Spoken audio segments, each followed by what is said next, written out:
Thank you for joining me today. We're here to discuss two press conferences that happened 2 weeks ago. It's all started, however, with another press conference. That would be this one right here. In order to make America great and glorious again, I am tonight announcing my candidacy for President of the United States. This will not be my campaign. This will be our campaign all together. If our movement remains united and confident, then we will shatter the forces of tyranny and we will unleash the glories of liberty for ourselves and for our children and for generations yet to come. America's golden age is just ahead. Now, this is a very capable political speech by President Donald Trump. He's perhaps a little lower key than normal, but it's clear he's been studying retail politics quite a bit in his 2 years out of office. It's aspirational with a vision for the future. It includes planting a U.S. flag on Mars. So, he's certainly got a vision for the future in that regard. However, shortly after that, in fact, I believe it was 2 days later, there was this press conference right here. And the president's participation in enriching his family is, in a word, abuse of the highest order. Rooting out waste, fraud, and abuse will be the primary goal of a Republican House Oversight Committee. In the 118th Congress, this committee will evaluate the status of Joe Biden's relationship with his family's foreign partners and whether he is a president who is compromised or swayed by foreign dollars and influence. I want to be clear. This is an investigation of Joe Biden. We're committed to getting to the truth, the facts. We think that's what the American people are entitled to. It's supposed to be in this great country, the greatest country ever, it's supposed to be equal treatment under the law. And when you have a Justice Department that's not following that fundamental principle I think that sets our country apart from all others, that is a major problem. We're not going to talk about anything unless we have evidence. And that's how I started this out. You're going to be presented with something you haven't been used to over the past 4 years, evidence. That's right. House Republicans have announced that they will be opening an inquiry into the actions of Joe Biden in regards to the business dealings of his son, Hunter. And they did make it clear that this was an inquiry into Joe Biden, not into Hunter Biden. And they're going to specifically be certain that they are looking for the evidence, wherever that is, and they will not be talking about anything unless they have evidence. They did present some compelling information. Personally, I thought when I first saw this particular press conference, which is the first of the two I'm actually concerned with, I thought this was bad maneuvering on the parts of Republicans. They could have easily just done a press release, been done with this at this point in time, stating that they were opening the investigation as soon as they entered into the House and gained power there. And then when they actually had some actual smoking guns, they would actually be able to jump straight in to a press conference where they announced charges or even potentially the exoneration and the dismissal of their special committee. That was until the next day when this press conference happened. I'm here today to announce the appointment of a special counsel in connection with two ongoing criminal investigations that have received significant public attention. The first, as described in court filings in the District of Columbia, is the investigation into whether any person or entity unlawfully interfered with the transfer of power following the 2020 presidential election or the certification of the Electoral College vote held on or about January 6, 2021. The second is the ongoing investigation involving classified documents and other presidential records, as well as the possible obstruction of that investigation, referenced and described in court filings in a pending matter in the Southern District of Florida. The Department of Justice has long recognized that in certain extraordinary cases, it is in the public interest to appoint a special prosecutor to independently manage an investigation and prosecution.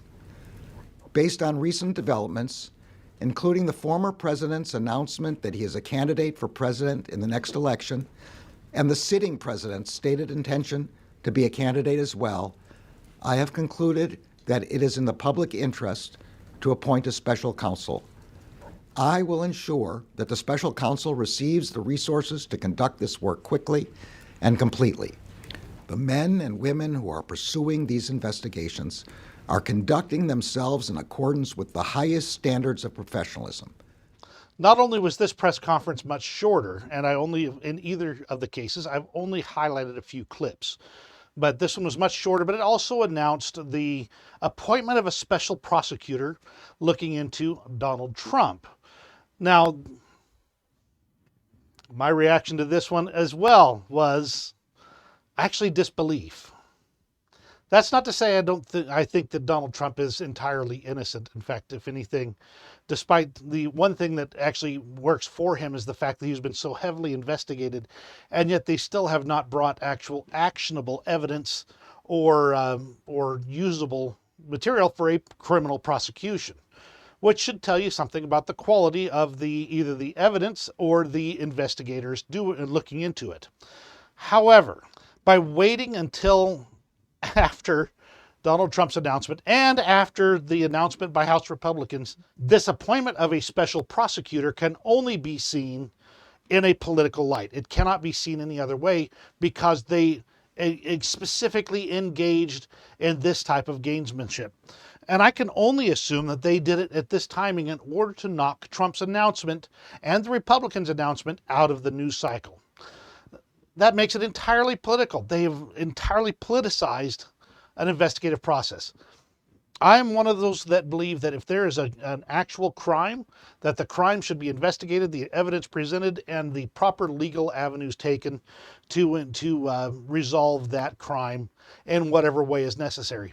However, when your prosecution, it can only be seen in the light of a political persecution of an individual instead of in the light of an actual actionable, there was a crime committed, we are investigating that crime.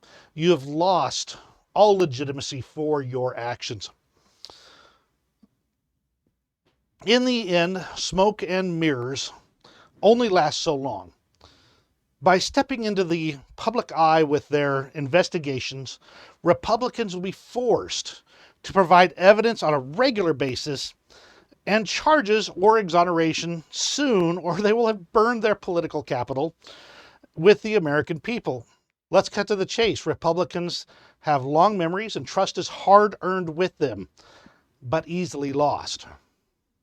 Similarly, the Democrats, by doing this special prosecutor, managed to put themselves into a political hard spot. They've expended so much energy for 6 years that they have literally nothing to offer other than these vague threats of legal action that they have kept, and that's the only way they've kept their political fortunes alive. They've got to stretch it out through 2024 or deliver an actual actionable charge against Donald Trump with supporting evidence. If they don't, their fortunes will go down the drain with them as well. They have the fear advantage on their side, though. As I said previously, people that are afraid don't like change. In fact, they can drive voters to the polls through this fear of change. And that's where I'm seeing these two press conferences going. So we have the Republicans announcing an investigation into Joe Biden. Lots of supporting evidence going there. A clear indication that the politicization of the Department of Justice may in fact be occurring to the point where they can no longer be trusted to exercise the law equally and fairly to all individuals. Democrats have continued their attempts to delegitimize Donald Trump. And the end result is that instead of our country being able to come together and meet in the middle, we instead end up with our country sharply divided. And as they say, a house divided against itself cannot stand. Unlike the Democrats, I will be taking comments and questions in the comments below. Please let me know what you think about everything that's going on here. And that is all. Thank you for joining me today.